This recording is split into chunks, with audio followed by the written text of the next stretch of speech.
नमस्कार, the Janata live देख रहे हैं आप और मैं हूं आपके साथ पूजा। 5 अगस्त को चौधरी सत्यपाल सिंह मलिक का निधन हो गया। 5 राज्यों के गवर्नर रहे वो, जम्मू कश्मीर, बिहार, उड़ीसा, मेघालय, गोवा समेत 5 राज्यों के वो गवर्नर रहे।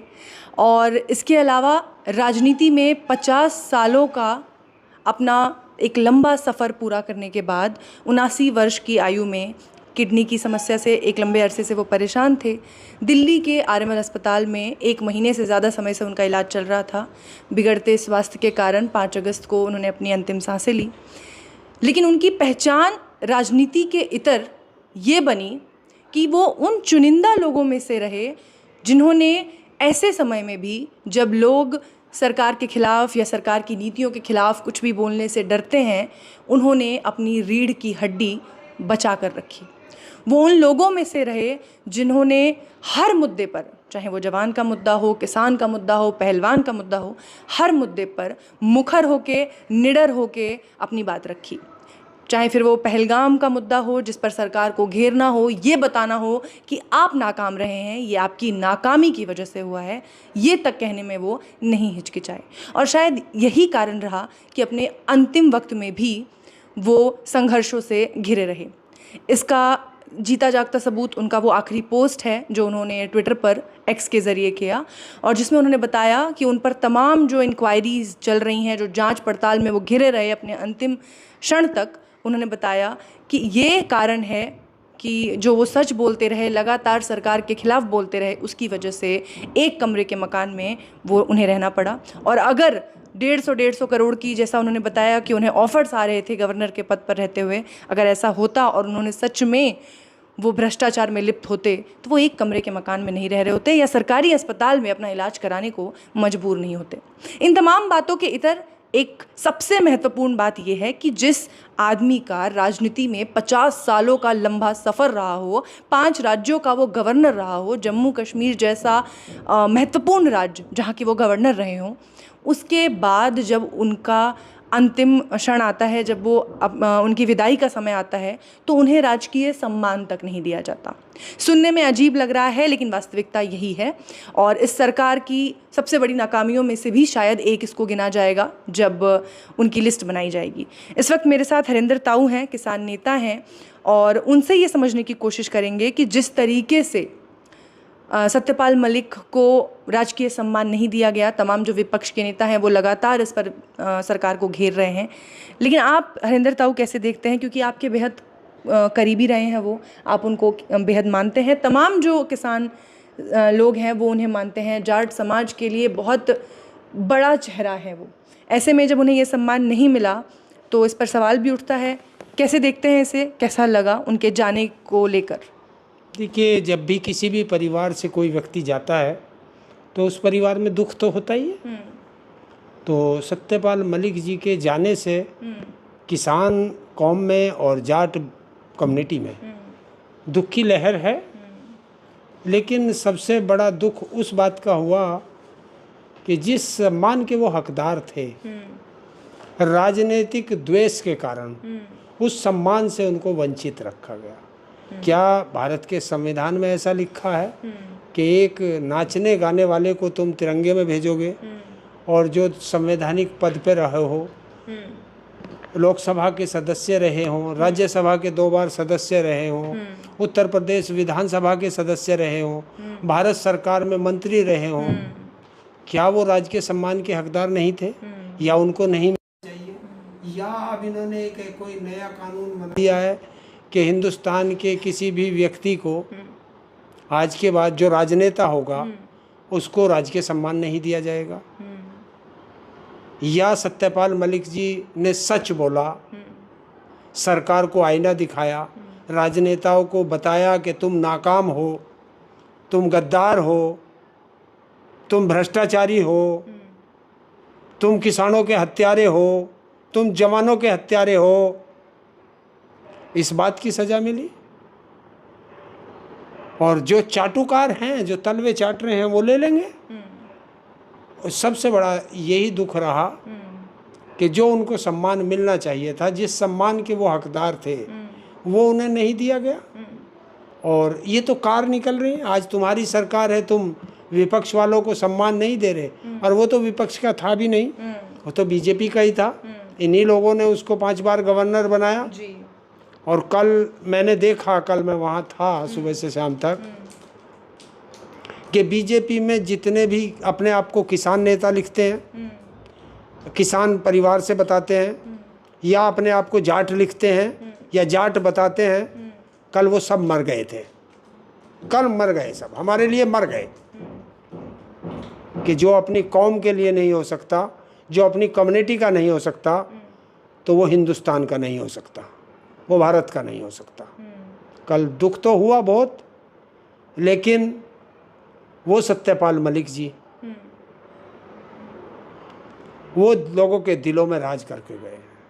मैं भी अचंभित था उस दिन जब वो गवर्नर के पद पर रह करके और किसानों के लिए बोले थे, तो मुझे भी ये लगा था कि ये 1-2 दिन के मेहमान हैं। लेकिन जब मेरी उनसे बात हुई तो वो कहते थे कि इस्तीफा तो मैं जेब में रखता हूँ, आप इस बात से बेफिक्र रहिए, इनकी औकात नहीं जो ये मुझे हटा दें। मैं बोलूँगा, अगर मैं अब नहीं बोला तो फिर मेरी भी रीढ़ की हड्डी ख़त्म मानी है। तो तब से मुझे पता चला था कि कुछ राजनेताओं में रीढ़ की हड्डी है, और इसीलिए बस पूरा जिससे भी बात करता हूँ वही पूछता है, ताऊ जी क्यों नहीं मिला। अब मेरे हाथ में तो था नहीं। अपने अंतिम क्षणों से पहले भी उन्होंने एक्स पर जो पोस्ट किया था, एक लंबा पोस्ट लिखा था उन्होंने, और अपनी स्वास्थ्य से जुड़ी उसमें अपडेट्स दी थी कि मुझे कुछ दिनों से बेहतर लग रहा था, लेकिन अब मुझे लग रहा है कि मेरी तबीयत फिर से ख़राब हो रही है। और उन्होंने बताया था कि उन पर जिस तरीके के आरोप लगातार भ्रष्टाचार के लगाए जा रहे हैं, और उसके बाद अपनी परिस्थितियों को भी उन्होंने उजागर किया और देश को कहीं ना कहीं एक बार फिर आगाह किया। उन्होंने जिस बात को वो लगातार कहते रहे हैं, उस बात से देश को आगाह किया कि जाने से पहले एक बार फिर वो वही बात दोहरा कर गए, वो बता कर गए कि इस सरकार में क्या कमियां हैं और इस सरकार से कितना बचने की लोगों को ज़रूरत है। देखिए, मैं एक चीज़ से बहुत सहमत था उनकी से, कि जब उनके यहाँ कोई जाता था तो सम्मान जरूर करते थे। ये उनकी खासियत थी। कोई भी गया, अनजान आदमी भी गया, तो चाय पानी उनके यहाँ मिलती थी। उस 1.5 कमरे के मकान में भी उनके साथ एक लड़का रहता था, उससे वो बोलते थे तो वो चाय और बिस्किट, या कोई आप जैसे चले गए कोई मिठाई का डिब्बा ले गए तो वो मिठाई उनको खिला देते थे। क्षेत्र से गुड़ जाता था तो वो गुड़ भी देते थे लोगों को। ये उनकी खासियत थी। दूसरी, वो हम लोगों जैसे पहुंचते थे तो हमें बार बार मना भी करते थे, बेटे तुम क्यों परेशान होते हो इतनी दूर। ये तो हमारा फर्ज था कि हम अपनों के पास जाएं। लेकिन कल मुझे ये देखा कि मैंने राजनीतिक द्वेष कैसा होता है, ये कल मैं देख पाया। और जो बीजेपी में आज तलवे चाट रहे हैं, मैं उनको कहता हूं कि आज इनकी बारी थी, कल तुम्हारी भी बारी है। जो इनके नहीं हुए वो तुम्हारे क्या होंगे, तुम्हारे लिए भी यही रास्ता है। और सत्यपाल मलिक जी कोई इतने उनके सम्मान के भूखे नहीं थे। कल मैंने एक चीज़ देखी, कल जब मैंने उनको अंतिम विदाई दी तो मेरे दिल में एक चीज़ रह गई। जब मैं उनको नमन कर रहा था तो मुझे ईश्वर ने एक शक्ति दी कि हरेंद्र, ये वो व्यक्ति था जो चौधरी चरण सिंह में ही चौधरी चरण सिंह को देखता था, किसी और में इसे चौधरी चरण सिंह नहीं दिखाई देते थे। और तो बहुत लोग हैं जिनको नरेंद्र मोदी में भी चौधरी चरण सिंह दिखाई देते होंगे, ऐरा गैरा नत्थू खैरा में भी चौधरी चरण सिंह दिखाई देते होंगे, लेकिन वाकई एक चौधरी चरण सिंह को चौधरी चरण सिंह में देखने वाला, चौधरी साहब का सच्चा हितैषी रहा और राजनीति में एक धुरंधर रहे, अपने मुकाम तक रहे, और ये दिखाया कि राजनीति भी कैसे की जाती है। मेरठ कॉलेज से लेकर के देश की सबसे बड़ी पंचायत तक गए। बहुत दर्द हुआ कल, क्या कह सकते हैं, सरकार है। लेकिन इतना मैं ज़रूर कह रहा हूँ कि आज हमारे मरे हैं, कल इनके भी मरेंगे। आज सत्ता इन पर है, कल सत्ता दूसरों पर भी रहेगी। अब देखते हैं कि कितना द्वेष करेंगे। मरने वाले तो इनके यहाँ भी हैं, उनको कितना सम्मान देते हैं या उनका भी ऐसे ही तिरस्कार करते हैं, ये देखने वाली बात है। लेकिन बोया पेड़ बबूल का तो आम कहाँ से खाओगे, नरेंद्र मोदी जी, अगर जिस दिन तुम्हारी सरकार नहीं हुई, सरकार दूसरे की हुई, तो मांग यही उठेगी कि जो सम्मान सत्यपाल मलिक को दिया है वही सम्मान नरेंद्र मोदी को देना। ये मांग उस सरकार से उठेगी। ये आक्रोश जाट समाज में है, किसान लोगों में ये आक्रोश है, ये सब में है, लेकिन कुछ ऐसे डरपोक लोग हैं जो सत्ता के साथ हैं, वो बोल नहीं सकते। मैंने ऐसे डरपोक देखे कि कुछ तो छुपते छुपाते कोई देख ना ले, हॉस्पिटल में आ गए, हॉस्पिटल में से ही चले गए, फॉर्मेलिटी पूरी करके चले गए। अरे आना था उसके घर, आते अंतिम समय में उसके साथ रहते, और जब तुम नहीं आए तो सोच लेना तुम्हारे भी अंतिम संस्कार में कोई नहीं आएगा। ताऊ तो जाएगा नहीं, मैंने तो कर लिया है। बीजेपी का कोई भी नेता मरेगा, आरएसएस का कोई भी नेता मरेगा, बीजेपी का कोई भी सपोर्टर जो उनके सहयोगी हैं उनके यहाँ मरेगा, ताऊ को कभी कोई दुख नहीं होगा। कल मैं देख करके इतना दुखी था कि मुझे बहुत दिल में दर्द भी था और गुस्सा भी था। आपने एक शब्द और कहा था कि राजनेता अनाथ हो गए आज। नहीं, किसान अनाथ हुए, देश का किसान और जाट कम्युनिटी। जाट कम्युनिटी में और नेता हैं, लेकिन राजनीतिक अनाथ कल हुए। हाँ, कल हम उनको अंतिम विदाई देते हुए राजनीतिक अनाथ हुए थे, क्योंकि अब राजनीति में किसानों का कोई मसीहा नहीं बचा, क्योंकि अब जो है वो सब चाटुकार हैं, तलवे चाटने वाले हैं। अब किसी पर भरोसा नहीं, किसी पर भरोसा नहीं, मुझे तो है नहीं। और जो वहाँ किसान थे वो भी यही शब्द कह रहे थे कि अब हमारा कोई नहीं बचा राजनीति में, कोई नया खड़ा होगा। सामाजिक संगठन में हमारे बहुत हैं, उसमें हमारे लिए बहुत जगह है, लेकिन राजनीति में नहीं है। और जब ऐसे लोगों को सम्मान नहीं दिया जाता तो और किसका सम्मान हुआ होगा। मुझे तो कल यही लग रहा था। ताऊ जीते जी एक दूसरे से वैचारिक टकराव रखना, एक दूसरे से वैमनस्य रखना, एक दूसरे के प्रति ईर्ष्या रखना या किसी तरीके का वैचारिक टकराव रखना, ये आम बात है, इसमें कोई बड़ी बात नहीं है। लेकिन जब कोई इस दुनिया में नहीं रहे उसके बाद तो दुश्मन भी पूछने पर कहते थे कि अच्छा इंसान था। और ऐसी तमाम परिस्थितियों के बाद, एक पार्टी को एक लंबा समय देने के बाद, 50 साल का राजनीतिक करियर होने के बाद राजकीय सम्मान ना दिया जाना, ये सरकार की किस तरह की राजनीति को दर्शाता है? ये गुजरात लॉबी की राजनीति है, ये गुजरात लॉबी की राजनीति है, और लोग समझते नहीं हैं। जिस दिन लोग इस बात को समझ जाएंगे उस दिन अपने आप सब ठीक हो जाएगा। लेकिन जब तक हम गुजरात लॉबी के गुलाम रहेंगे, और गुजरात लॉबी का एक ही फंडा है कि कोई किसी को भी छोड़ो मत, इनके अंदर मैं है और उस मैं के हिसाब से ये चलते हैं। इनको जिससे भी थोड़ा डर लगता है उसी को निपटा देते हैं। जगदीप धनखड़ थे, लोग बताते हैं कि वो अच्छे इंसान थे, लेकिन अगर अच्छे थे तो उन्होंने वहाँ का पश्चिम बंगाल के गवर्नर रहते हुए चाटुकारिता अपनी पूरी दिखाई सरकार के प्रति। उसका उनको फल दिया गया कि वो उपराष्ट्रपति बने। यहाँ रहकर भी उन्होंने सीट पर बैठ कर के ये कहा कि मैं तो आरएसएस का एकलव्य वो हूँ, अभिमन्यु हूँ। फिर भी हम चुप रहे। जब उन्होंने 50 सांसद सस्पेंड किए, तब भी हम देखते रहे कि हमने सोचा था कि ये तो संघी हो गया।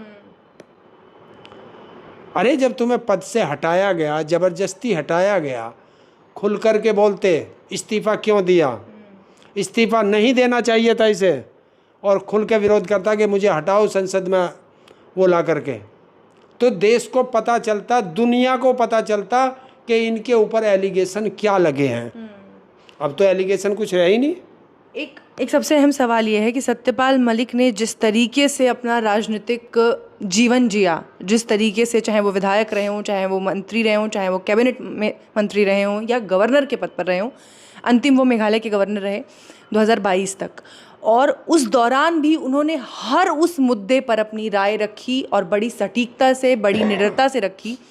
ऐसी एक वो कौन सी सीख है जो वो आज के राजनेताओं को देकर गए हैं, जिसे आपको लगता है कि अब शायद वो राजनीति में वो चीज़ नहीं रही, उनके साथ वो ख़त्म हो गई? ऐसी एक चीज़ जो आपको लगता है कि सत्यपाल मलिक साहब के साथ राजनीति से जा चुकी है अब? सत्यता, निडर, साहस, ये ख़त्म है।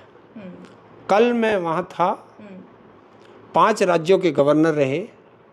मैं मेघालय सरकार, पता मुझे नहीं पता वहाँ गवर्नर कौन है, मुख्यमंत्री कौन है, लेकिन मेघालय सरकार में जो भी है, जिस भी पार्टी की है, मैं उसको धन्यवाद देता हूँ कि उन्होंने अपनी तरफ से शोक संवेदना भेजी मेघालय सरकार की तरफ से, और उनके जो मेघालय भवन है वहाँ से कोई IAS ऑफिसर आए और उन्होंने उनको श्रद्धांजलि भी दी।